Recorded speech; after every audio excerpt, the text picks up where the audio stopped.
चाणक्य नीति, झूठ पकड़ने की कला, मनोविज्ञान और प्राचीन ज्ञान। नमस्कार दोस्तों। इतिहास के पन्नों में एक ऐसा नाम दर्ज है जिसने अपनी बुद्धि के बल पर एक साधारण से बालक को अखंड भारत का सम्राट बना दिया। जी हाँ, हम बात कर रहे हैं आचार्य चाणक्य की। चाणक्य केवल एक राजनीतिज्ञ या अर्थशास्त्री नहीं थे। वे मनुष्य के स्वभाव को पढ़ने वाले दुनिया के सबसे महान मनोवैज्ञानिकों में से एक थे। आज के इस विशेष ऑडियो बुक में हम चाणक्य नीति और प्राचीन भारतीय ज्ञान के उस गुप्त अध्याय को खोलने जा रहे हैं जिसकी जरूरत आज हर इंसान को है। झूठ पकड़ने की कला, the art of detecting lies.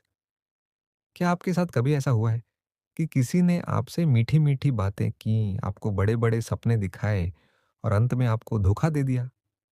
क्या आप किसी के चेहरे के पीछे छिपे असली चेहरे को देखना चाहते हैं? आचार्य चाणक्य कहते थे कि शत्रु के हथियारों से उतना डर नहीं लगता जितना एक मित्र के भेष में छुपे झूठे इंसान से लगता है। आज हम आचार्य चाणक्य के श्लोकों, उनके सिद्धांतों और आधुनिक मानव मनोविज्ञान, ह्यूमन साइकोलॉजी के तालमेल से ये सीखेंगे कि कैसे आप किसी भी इंसान की आंखों में देखकर, उसके बात करने के तरीके से और उसकी शारीरिक भाषा, बॉडी लैंग्वेज से ये पता लगा सकते हैं कि वह सच बोल रहा है या झूठ। यह ऑडियो बुक थोड़ी लंबी होने वाली है क्योंकि आधा अधूरा ज्ञानविश के समान होता है। इसलिए अपनी आंखें बंद कर लीजिए या ध्यान से सुनते रहिए। चलिए शुरू करते हैं चाणक्य ज्ञान का यह महासागर। अध्याय एक।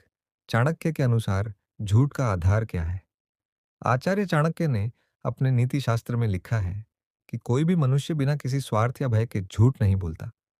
अगर कोई व्यक्ति झूठ बोल रहा है तो उसके पीछे तीन मुख्य कारण होते हैं। एक, लोभ, लालच, कुछ पाने की इच्छा। दो, भय, डर, कुछ खोने का या दंड पाने का डर। तीन, अज्ञान या अहंकार, खुद को श्रेष्ठ दिखाने की चाह। चाणक्य कहते हैं, लुब्धमर्थेन गृह्णीयात स्तब्ध मंजलि कर्मणा, मूर्खम छंदानुवृत्त्या चैथार्थत्वेन पंडितम। अर्थात लालची व्यक्ति को धन देकर, अहंकारी को हाथ जोड़कर, मूर्ख को उसकी मर्जी की बात कहकर वश में किया जा सकता है। लेकिन एक झूठे व्यक्ति को पकड़ने के लिए आपको उसके स्वार्थ को समझना होगा। जब आप किसी व्यक्ति के स्वार्थ को जान लेते हैं तो उसके झूठ को पकड़ना बच्चों का खेल हो जाता है। झूठ बोलने वाला व्यक्ति हमेशा आपके सामने एक भ्रम, इल्यूजन पैदा करने की कोशिश करता है। वह ऐसी बातें कहेगा जो सुनने में बहुत अच्छी लगती है, लेकिन उनके पीछे का सच खोखला होता है। अध्याय दो। मुखाकृति और नेत्र, चेहरा और आंखें क्या कहती हैं? चाणक्य नीति के अनुसार मनुष्य का मन जो कुछ भी सोचता है उसका प्रभाव सबसे पहले उसके चेहरे और आंखों पर पड़ता है। कोई व्यक्ति कितना भी बड़ा अभिनेता क्यों ना हो, वह अपने अवचेतन मन, सबकॉन्शियस माइंड की गतिविधियों को पूरी तरह नहीं छुपा सकता। एक, आंखों का चुराना, लैक ऑफ आई कांटेक्ट। जब कोई व्यक्ति आपसे बात करते समय लगातार अपनी आंखें चुरा रहा हो या अपनी नजरें नीचे रख रहा हो, तो समझ जाइए कि दाल में कुछ काला है। चाणक्य कहते हैं कि सत्य का सामना करने के लिए साहस की आवश्यकता होती है। जो व्यक्ति झूठा है उसका आत्मविश्वास डगमगा जाता है और वह आपकी आंखों में आंखें डालकर बात नहीं कर पाता। दो, अत्यधिक पलकें झपकाना, एक्सेसिव ब्लिंकिंग। आधुनिक मनोविज्ञान भी चाणक्य के इस सिद्धांत की पुष्टि करता है। जब कोई व्यक्ति झूठ बोलता है तो उसके मस्तिष्क पर तनाव बढ़ता है। इस तनाव के कारण उसकी आंखों की पलकें सामान्य से अधिक तेजी से झपकने लगती हैं। अगर कोई व्यक्ति अचानक बात बदलते ही अपनी पलकें तेजी से झपकाने लगे तो सचेत हो जाए। तीन, कृत्रिम मुस्कान, फेक स्माइल। चाणक्य कहते हैं कि दुष्ट व्यक्ति की मुस्कान में जहर होता है। झूठा व्यक्ति आपको यह विश्वास दिलाने के लिए कि वह आपका मित्र है, एक नकली मुस्कान अपने चेहरे पर लाता है। असली मुस्कान आंखों तक पहुंचती है, जिसमें आंखों के कोने सिकुड़ते हैं, जबकि झूठी मुस्कान में केवल होंठ हिलते हैं। आंखें ठंडी और स्थिर रहती है। अध्याय तीन। वाणी और शब्दों का जाल, verbal cues of a liar. Acharya Chanakya ने राजाओं को सलाह दी थी कि गुप्तचरों और मंत्रियों की परीक्षा उनकी वाणी से ली जानी चाहिए। झूठ बोलने वाले के शब्दों में कुछ विशेष लक्षण होते हैं। एक, आवश्यकता से अधिक स्पष्टीकरण देना, ओवर एक्सप्लेनिंग। यदि आपने किसी से एक छोटा सा सवाल पूछा, जैसे तुम कल कहाँ थे, और वह व्यक्ति इसके जवाब में एक लंबी कहानी सुनाने लगे जिसमें समय, स्थान और फालतू की बातें शामिल हों, तो सावधान हो जाइए। झूठ बोलने वाला व्यक्ति अपने झूठ को सच साबित करने के लिए कहानियों का ताना बाना बुनता है। वह सोचता है कि जितने ज्यादा विवरण देगा उतना ही सच लगेगा, जबकि सच हमेशा सरल और संक्षिप्त होता है। 2. शपथ या कसम खाना, स्वेरिंग ओथ्स। भगवान की कसम, मेरी मां की कसम, मैं सच कह रहा हूं। जो व्यक्ति अपनी हर दूसरी बात में इस तरह के शब्दों का प्रयोग करता है, वो चाणक्य की दृष्टि में सबसे बड़ा संदेहास्पद है। सत्य को किसी कसम या प्रमाण की आवश्यकता नहीं होती। सत्य स्वयं में एक प्रमाण है। जो व्यक्ति बार बार आपको विश्वास दिलाने की भीख मांग रहा है, वह वास्तव में अपने झूठ पर पर्दा डाल रहा है। 3. प्रश्नों को दोहराना, रिपीटिंग द क्वेश्चन।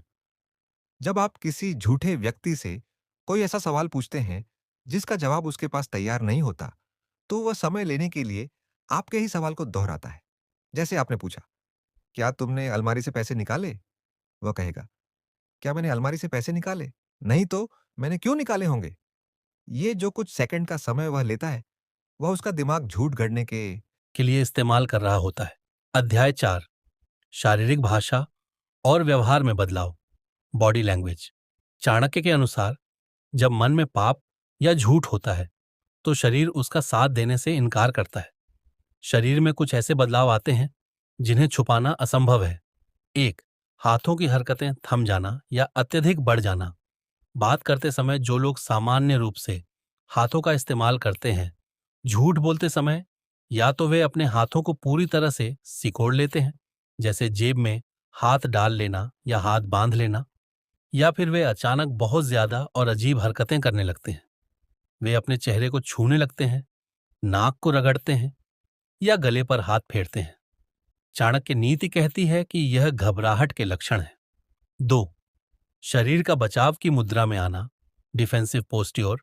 झूठ बोलने वाला व्यक्ति अवचेतन रूप से खुद को आपसे दूर करने की कोशिश करता है। वह थोड़ा पीछे हट सकता है या अपने और आपके बीच में कोई वस्तु जैसे टेबल, तकिया या कुर्सी लाने की कोशिश कर सकता है। यह उसके अंदर के डर को दर्शाता है कि कहीं उसका झूठ पकड़ा न जाए। अध्याय 5, चाणक्य के साम दाम दंड भेद से झूठ को कैसे उगलवाएं। चाणक्य ने केवल झूठ पकड़ना ही नहीं सिखाया, बल्कि यह भी बताया कि अगर कोई झूठ बोल रहा है तो उसके मुंह से सच कैसे निकलवाया जाए। इसके लिए उन्होंने 4 नीतियां बताई हैं। 1. साम, शांत रहकर बात सुनना। सामने वाले को पूरा मौका दें, उसे महसूस होने दें कि आप उसकी हर बात पर विश्वास कर रहे हैं। जब वह अति आत्मविश्वास में आ जाएगा तो अपने ही बुने हुए जाल में फंस जाएगा और कोई न कोई ऐसी बात कह देगा जो उसके पिछले बयान से मेल नहीं खाती। 2. दाम, स्वार्थ का लालच। उसे ऐसा आभास कराएं कि सच बोलने पर उसे कोई बड़ा लाभ मिल सकता है। लालच में आकर व्यक्ति अक्सर सच बोल देता है। 3. दंड, भय पैदा करना। उसे यह बताएं कि यदि झूठ पकड़ा गया तो इसके कितने गंभीर परिणाम हो सकते हैं। नुकसान का डर बड़े से बड़े झूठे के पसीने छुड़ा देता है। 4. भेद, विरोधाभास पैदा करना। यदि 2 या 2 से अधिक लोग शामिल हैं तो उनसे अलग अलग पूछताछ करें। उनके बयानों में जो अंतर, कॉन्ट्रडिक्शन आएगा, उसी से सच बाहर आ जाएगा। अध्याय 6, आधुनिक युग में चाणक्य नीति की। दोस्तों, आज का युग सूचना का युग है, लेकिन साथ ही यह भ्रम और धोखे का भी युग है। आज के समय में लोग सोशल मीडिया से लेकर वास्तविक जीवन तक हर जगह एक मुखौटा पहनकर घूम रहे हैं। आचार्य चाणक्य का ज्ञान हमें किसी पर अंधविश्वास न करने की सलाह देता है। चाणक्य कहते थे, अति परिचयो वघ्या संतति गमनादरा भवेत्, अर्थात किसी से बहुत ज्यादा घुलना मिलना या किसी पर अंधा विश्वास करना अंततः आपके अपमान और पतन का कारण बनता है। झूठ पकड़ने की यह कला किसी को नीचा दिखाने के लिए नहीं है, बल्कि खुद को धोखे से बचाने के लिए है। जब आप सतर्क रहते हैं, लोगों के व्यवहार का अवलोकन, ऑब्जर्व करते हैं और अपनी बुद्धि का सही इस्तेमाल करते हैं, तो कोई भी आपको मूर्ख नहीं बना सकता। तो दोस्तों, यह थी आचार्य चाणक्य के सिद्धांतों पर आधारित झूठ पकड़ने की अद्भुत कला। आपको यह ऑडियो बुक कैसी लगी? क्या आपने कभी इन लक्षणों को किसी के भीतर महसूस किया है? हमें कमेंट सेक्शन में जरूर बताएं। अगर आपको इस गहरे ज्ञान से कुछ सीखने को मिला हो तो इस वीडियो को लाइक करें, अपने प्रियजनों के साथ शेयर करें और ऐसी ही और ज्ञानवर्धक ऑडियो बुक्स के लिए हमारे चैनल को सब्सक्राइब करके बेल आइकन जरूर दबाएं। आचार्य चाणक्य के आशीर्वाद के साथ सजग रहें, सुरक्षित रहें। धन्यवाद।